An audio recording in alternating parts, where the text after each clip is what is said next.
হ্যাঁ বন্ধু, আর বলিস না, এই আরিফের বিয়েতে যাওয়ার জন্য কেনাকাটা নিয়ে আমি একটু চিন্তিত। হ্যাঁ, ডেটু আমাকে প্রতিশ্রুতি দিয়েছে, আর আমার ডেটু আমাকে লাখ চারেক টাকাও দিতে চেয়েছে এই আরিফের বিয়েতে কেনাকাটা করার জন্য।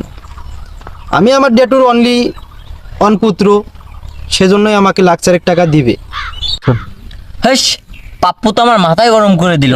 বন্ধুর বিয়েতে যাব, খালি 5 লক্ষ টাকা দিছে। হ্যাঁ, আমি আমার ডেটুর অনলি অন চিল কি কয় চাইল্ড্রেন। আচ্ছা বন্ধু রাখ, পরে কথা বলি। কিসের চাইন্ডেন মাইন্ডেন কোচ? বন্ধুর বিয়েতে এসে গেল, কেনাকাটা কোথায় করবি? আমার মনে তো কিছু কিনতে চায় না।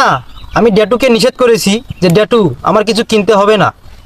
ডেটু আমাকে একটা দাবার দিল। ও দাবার, আমার পাপ্পু আমাকে মাঝে মধ্যে শার্ট মারে। আমার ডেটু আমাকে আগে শার্ট মারতো, এখন আর শার্ট মারে না, এখন দাবার দেয়। যাই হোক, কেনাকাটা কোথায় করবি? সেটাই ভাবছি, চল আমেরিকা চলে যাই। Wow, I like it America, but my date is not like it America. My tell me America পোশাক বিক্রি হয়ে গেছে, তাই আমি ডিসাইড করেছি I am shopping Gulistan market. ও গুলিস্তান, আমি শুনছি গুলিস্তান মার্কেট অনেক ভালো। আচ্ছা কিসে চলে যাবে? শপিং করার জন্য আমার ডেটু আপ ডাউন বিমান ভাড়া করেছিল, কিন্তু বিমানটি এখন সৌদি আরবে যাত্রী নিয়ে গেছে। বিমান